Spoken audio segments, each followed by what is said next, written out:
Alors Philippe, comment est-ce que tu justifies de laisser des flics meurtriers en fonction pendant que tu emprisonnes des gens pour une fête?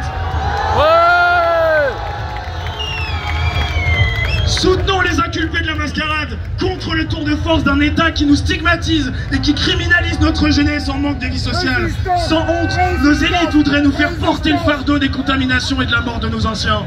Nous habitons désormais dans un monde triste et sans vie. Certains tentent de nous faire accepter que le seul amour possible serait celui de l'esclavagisme salarial et de la consommation outrancière.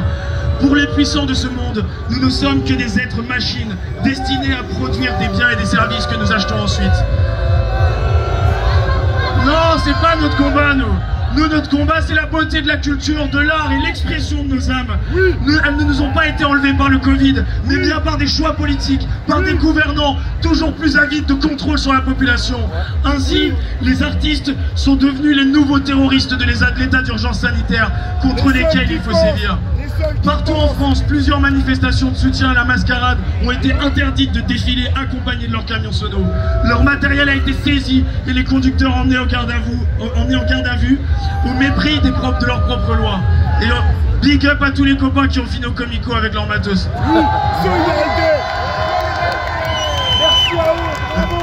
À Rennes, le week-end dernier, l'installation de quelques enceintes a immédiatement déclenché une charge violente agrémentée de gaz lacrymogène et d'un canon à eau. Ici aussi, sans aucune justification légale.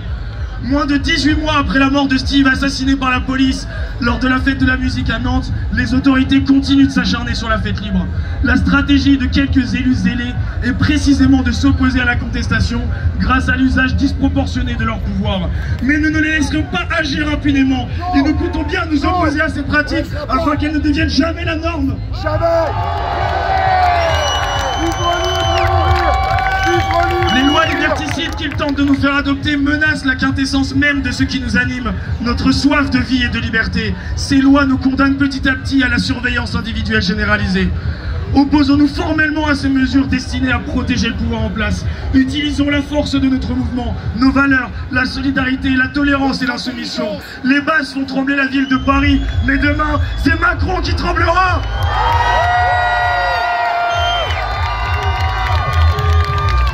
Libération pour tous les inculpés de la mascarade, sinon la teuf surprise, ce sera pour le président. Merci à tous. Merci à toi. Pas de justice, pas de paix. Pas de justice, pas de paix. Pas de justice, pas de paix. Pas de justice, pas de paix. Pas de justice, pas de paix. Pas de justice, pas de paix. Et je tenais à dire un dernier mot personnel sans lire le discours. C'est qu'aujourd'hui, moi, ça fait des années que je fais des manifestations et des années que j'organise des soirées. Et aujourd'hui, c'est pas normal d'avoir peur de risquer notre vie, de risquer de la prison pour des choses qu'ils jugent politiquement incorrectes. On va leur montrer qu'est-ce qui est politiquement correct ou pas. Parce que la rue, elle est à nous!